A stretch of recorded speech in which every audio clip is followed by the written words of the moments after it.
Hello mga friend. Ayan. Batis na maulan pa rin. Ayan.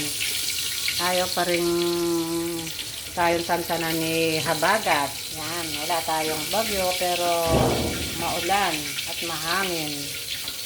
Kasi meron pang low pressure sa labas ng ating PAR. Ayan. Kaya nag-create ng ulan si Habagat. Ayan. Sabi sa balita, pag wala na yung wala na low pressure, magpapahinga na si Habagat. Yan.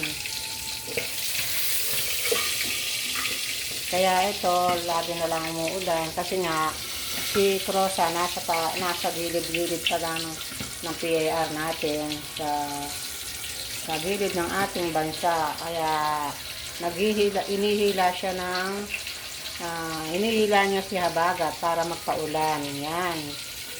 Yun ang sabi sa balita. Kaya sana umalis na si Crossa para magpahinga na muna si Habagat. Yan. Para gumanda-ganda naman yung panahon natin para makapagbilad tayo ng mga damit. Kami tambak na yung nakalaban namin dito kahit na dinadryer natin. Siyempre iba pa rin yung naiinitan sa araw, diba?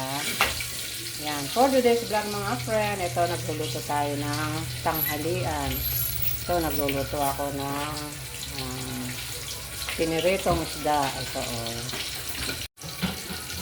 Ayan. Ito yung isdang lapad. Yan. Di ko alam ang pangalan nito mga friend, kung ano tong isda na to, kung ano ang pangalan ng isda na to. Para siyang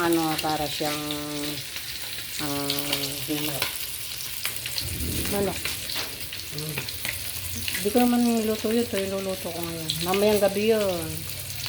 Mag-ano ka na muna isda. Di ko naman niluto yun. Ayan. So, nagpuprito tayo ng isda, tapos ito teterno natin yung ating gulay. Yan, yung ating pakbet. Kasi ilang araw na rin kaming hindi nagugulay. Ito yung ating lulutuin sa ating tanghalian. Yan. Ito. Bumili muna ako ng gulay mga friend. Medyo mura pa ngayon ng gulay. Ewan ko lang sa next week kung hindi tataas yung gulay. Siyempre, maraming dito sa atin na maraming bumaha. Siyempre, nasira yung mga gulay na tanim nila, diba? Yan. Makakabili ka pa naman ng gulay na medyo mura. Ito yung okra. Bumili ako ng isang supot na 50 pesos ang lang, 50 lang. Yan. Tsaka yung sitaw. Yung sitaw natin medyo na rin kasi paano na siguro paubos na yung sitaw na tanim nila dahil nga sa nabahaan. Yan. Ito ang ating pakbit sa ating iluluto ngayong tanghalian. Yan. Yan, napiprito pa tayo. Itong ating isdang lapad. Yan. Yan ang ating isda. Yan. Piniprito. Yan.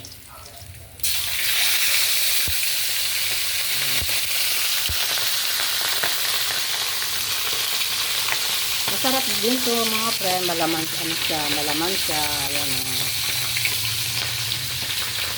So yung teterno natin sa ating pakbet. Yan. Pan natin. Tatalisikan yung ating mantika. Yan. Kaya ito ang ating for today's vlog mga friend, yung ating tanghalian, pakbet na gulay at pritong isda. Kaya isdang dagat. Lalagyan natin to mga friend ng yung boneless na bagoong na isda.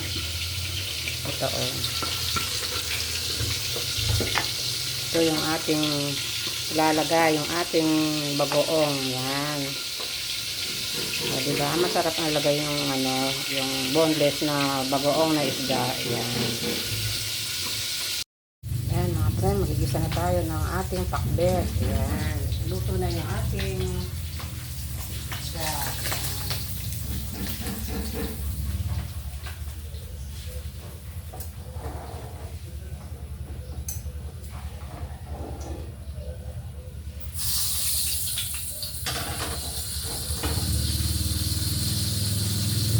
Lagyan natin ng sibuyas, bawang.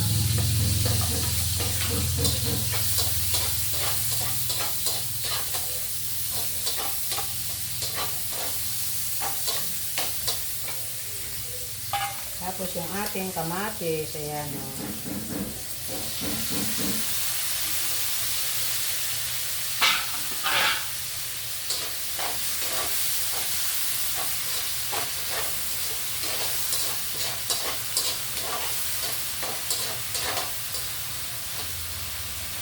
Lagyan natin yung ating bagoong na isda. Ayan o, yung boneless na isda. Yan, bagoong.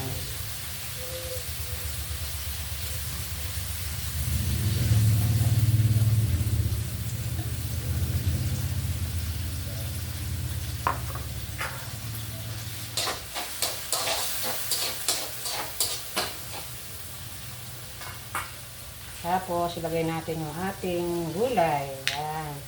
Yung ating kalabasa, okra, tsaka yung ampalaya. Tapos, sunod natin yung ating sitaw. Yan o.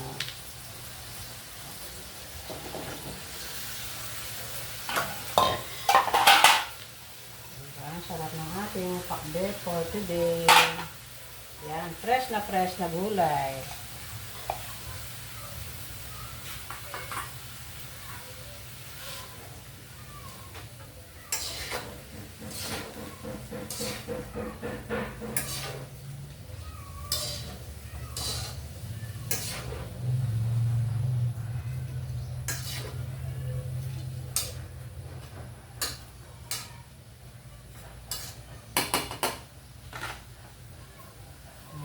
Ating kainit.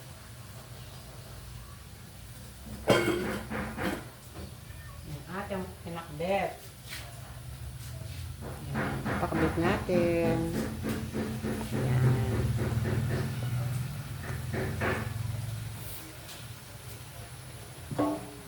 Lagyan natin ng konting sabaw para maluto yung ating gulay.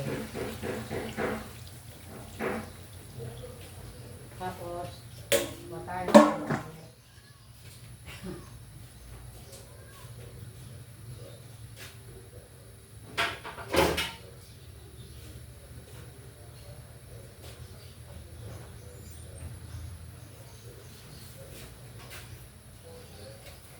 Yan, takpan muna natin nang lumambot yung ating gulay. Sino tumatawag? Ayan mga friend, ito na yung ating pinakbet. Yan. Meron siyang okra, sitaw, kalabasa, saka ampalaya. Yan, 4 na klase yung nilagay kong gulay mga friend. Tapos ginasa natin siya sa bagoong na isda. Yan, bagoong na isda mga friend, yung boneless. Yan. So yung ating gulay. Yan, o, diba mga friend? Yan. Tapos itong ating isda, ito yung lapad nating isda. Hindi ko kasi alam kung anong pangalan nito. Para siyang sapsap na malalaki yan, oh. Yan. Nakakain na ba kayo ito mga friend? Masarap siya. Malaman siya. Yan, oh. Ayan siya, oh. Para siyang diba? Masarap siya kaysa sa galunggong. Yan. Ito, 1 kilo to, 170 ang 1 kilo. Ayan, o. 4 na piraso siya. O, diba? Ayan, maya-maya kakain na tayo.